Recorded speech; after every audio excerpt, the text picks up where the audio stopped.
La tempête tropicale Gonzalo, qui a été localisée à 80 km au nord de la Guadeloupe, ne devrait représenter aucune menace directe pour Haïti, selon le météorologue Rudolph Victor. Le spécialiste estime que seules les îles Vierges et Porto Rico risquent de souffrir du passage de la tempête tropicale, ce qui perturbera peut-être la navigation au large d'Haïti. Les dernières pluies qui se sont abattues sur Port-au-Prince en début de week-end ont fait 3000 sinistrés à Tabar, Cité-Soleil et Gressier, selon un bilan fourni par le responsable de la protection civile. Samedi dernier, lors d'une conférence de presse, la directrice de la protection civile, Alta Jean-Baptiste, a révélé qu'un plan d'urgence sera mis en place afin de venir en aide aux victimes. Globalement, nous avons dénombré à peu près 3000 familles qui ont gagné de l'eau qui est rentrée la caillou. Nous n'avons pas enregistré cas de perte en vie humaine, ni nous n'avons pas enregistré caille qui écrasé. Donc, mais par contre, l'eau est rentrée la caillou, nous avons quand même fait des pertes. Des pertes donc, dans la zone Tabar, surtout dans la zone Cité-Soleil, dans la zone Gressier. Et tu as gagné ministre de l'Intérieur là, avec toute équipe coordination l'Ouest là, et niveau central là tout. Donc, nous avons activé partiellement cette opération d'urgence de l'Ouest, surtout pour nous être capables de faire une surveillance. Parce que la situation n'est pas trop bonne pendant tout le week-end, donc pour nous être capables d'alerter la population aux besoins et poursuivre toute distribution assistance à victimes dernier événement. Donc tout le week-end, sous coordination ministre de l'Intérieur, donc assistance est joindre la population dans le département qui était affecté. La rencontre prévue ce lundi entre Michel Martelly et des membres des 6 partis politiques et plateformes politiques du mouvement patriotique de l'opposition démocratique, MOPOD, de Unité, Famille Lavalas, Contra Pepla, Fusion et Haïtiens pour Haïti, constituant l'aile dure de l'opposition, mais cette rencontre a été reportée. Cette réunion s'inscrivait dans le cadre des consultations politiques initiées par le président de la République dans le but de trouver une issue à la crise préélectorale. Quand le président Martelly est arrivé à l'hôtel Caribé ce lundi matin vers 11h30, le doute planait déjà sur la présence des représentants des 6 partis de l'opposition à cette rencontre. Un peu plus tôt dans la matinée, des leaders de partis avaient affirmé n'avoir reçu aucune correspondance de l'exécutif les invitant à cette séance de consultation. Mais la présence du chef de l'État accompagné de ses conseillers laissait espérer un revirement de la situation. Dans la suite où devait avoir lieu la rencontre, le président a attendu une trentaine de minutes avant de se décider à quitter les lieux. Avant de partir, le conseiller particulier du chef de l'État a tenté d'expliquer ce qui s'est passé. Selon Grégory Maillard-Paul, le report de cette rencontre est dû à un malentendu entre le secrétariat de l'exécutif et le sénateur Jean-William Gentil en ce qui concerne la lettre d'invitation. Lui-même était pensé que correspondance était adressée à que vous avez déposé correspondance dans un parti politique liant qui c'est Contra Pep, dans le local parti, mais malheureusement c'est dans le Sénat que nous avons déposé. Et depuis le 8, et l'aime dit ça, il dit qu'il est excusé parce que lui-même il était pensé que c'était dans le parti politique que ça a été fait. Et comme il était absent de pays, depuis mardi dernier, il était à la République dominicaine pour travail. C'est ça qui explique que le pas jamais passé dans le Sénat depuis lors. Donc il est rentré vendredi et vendredi soir, l'altéré dans le parti, il dit que il ne pas recevoir correspondance. C'est ça qui fait que lui-même il pensait que la correspondance n'a pas acheminé à lui et que il pas de recevoir. Ainsi donc, le sénateur des NIP, leader du parti Contra Pep, membre de l'opposition radicale, était chargé d'assurer la coordination avec les autres partis. En sa qualité de délégué, pour avoir participé à la rencontre de planification, Jean-William Gentil faisait office d'intermédiaire entre les autres membres de l'opposition et l'exécutif, explique Grégory Maillard-Paul.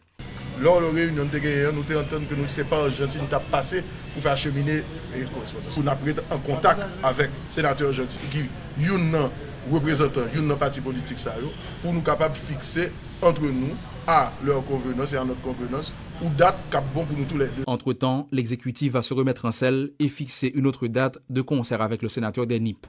Jusque-là, une question demeure. Est-ce que Jean-William Gentil avait l'autorisation des autres partis pour préparer cette rencontre lorsqu'on sait que les différentes structures politiques de l'opposition ne sont pas toutes en faveur des consultations, mais veulent plutôt des négociations.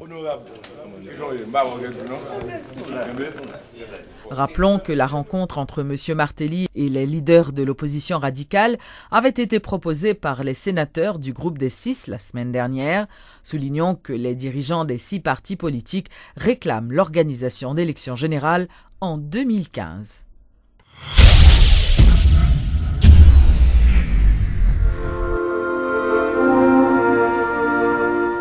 C'est dans une atmosphère sombre que les funérailles de l'ancien président Jean-Claude Duvalier ont été célébrées samedi à la chapelle de Saint-Louis de Gonzague. La cérémonie s'est déroulée en toute simplicité en présence des membres proches de la famille, dont son ex-épouse Michèle Bennett. Aucun membre du gouvernement n'avait été remarqué lors de la cérémonie funéraire.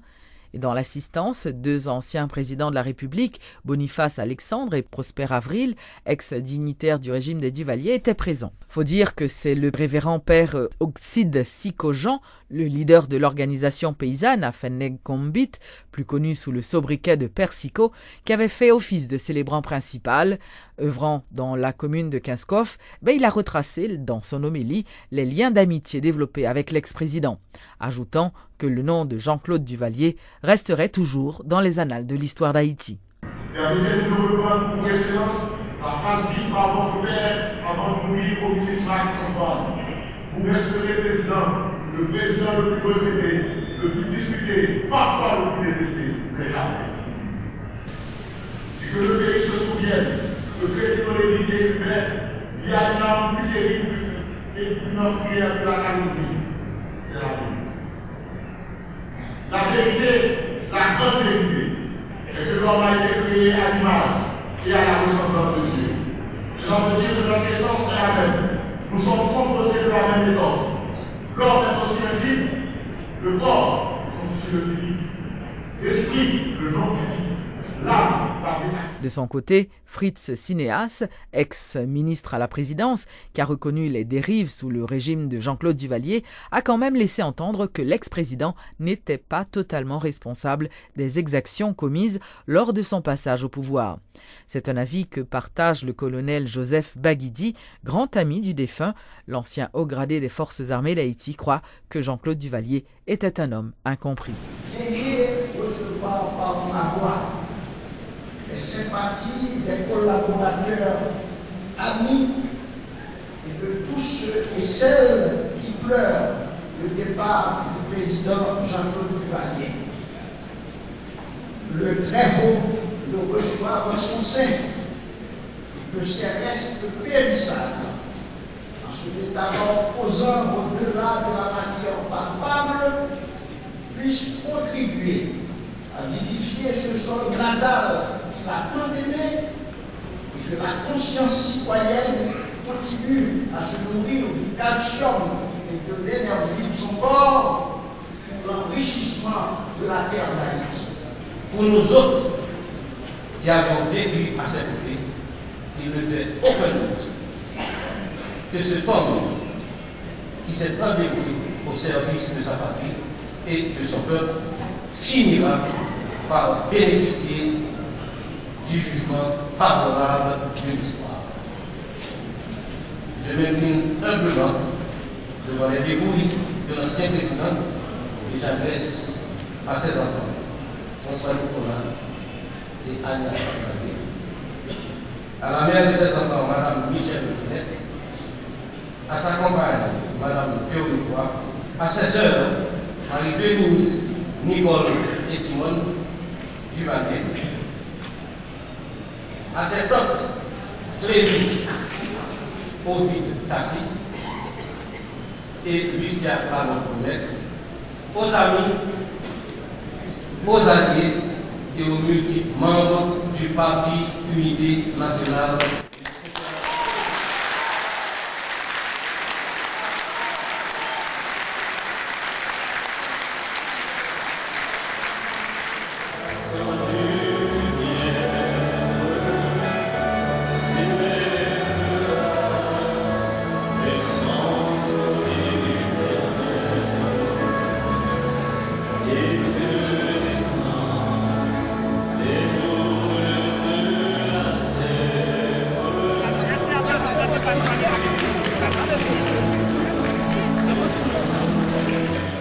Notons que plusieurs dizaines de partisans de l'ancien président étaient visibles aux abords de l'église. Ces derniers scandaient « Vive Jean-Claude Duvalier ».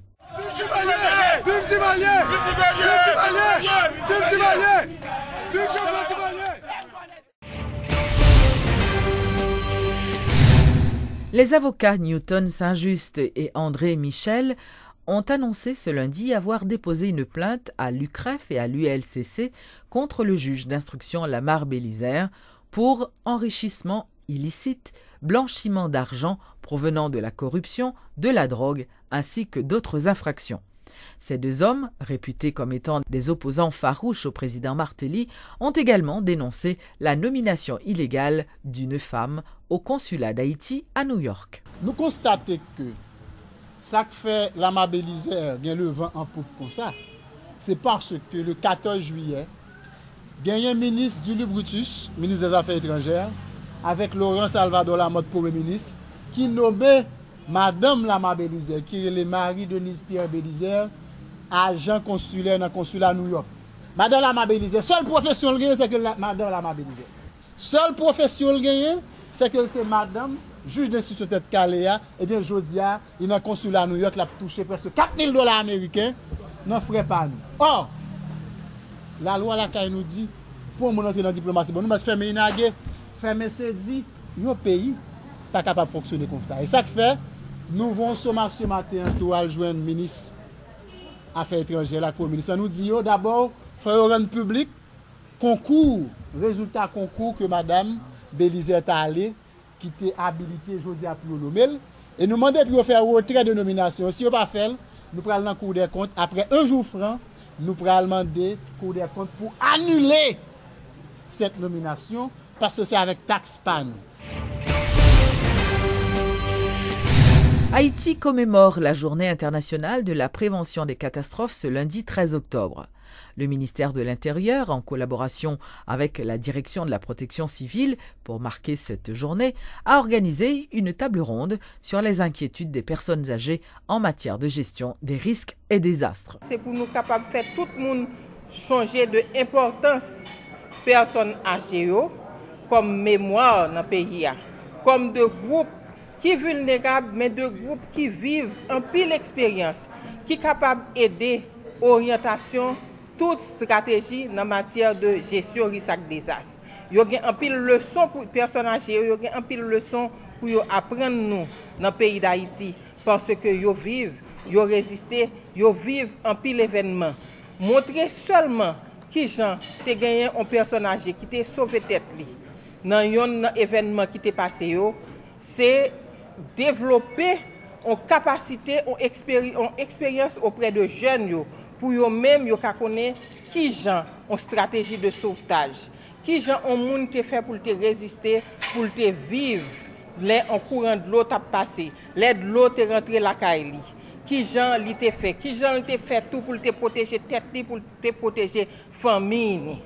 Donc c'est dans ce sens nous faisons plusieurs activités avec les personnes âgées, particulièrement avec deux groupes qui encadrent les personnes âgées pour nous capables de mettre en exergue l'importance des personnes âgées dans le domaine risque et désastre. Et puis tout, pour nous capables d'attirer attention, toute organisation, tout groupe organisé, secteur privé, l'État, organisation internationale, pour prendre en compte dans toute stratégie que nous mettons en place pour prendre en compte les personnes âgées et pour nous capables de continuer à aller de l'avant.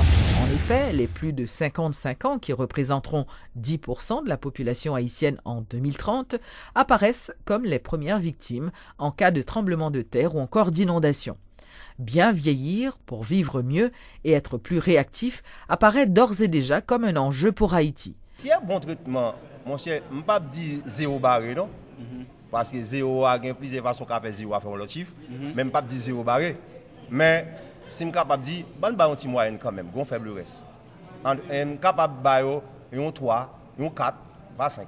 Et c'est grand monde qui est plus vulnérable. Oui, c'est grand monde qui est plus vulnérable, c'est grand monde qui est plus méprisé, et c'est grand monde qui est plus victime. Dans cas ça. OK? Et c'est comme ça. Et qui sont demandés pour l'autorité faire pour nous dans ce sens. Et ça nous demande d'abord, ça n'a lutté premièrement, n'a lutté pour l'État haïtien. signer une pétition nous gagne en cours au point de vue international et à l'ONU et pour signer pétition ça pour droit grand moun respecter dans le pays d'Haïti. Yo méprisé grand moun de toute façon. M'abdou l'autre jour me vinn en banque m'a payé un cop pour moun la banque. Mon rivière pas de bon passer. Son qu'est-ce qu'il a dit oh son grand moun tête blanche va passer.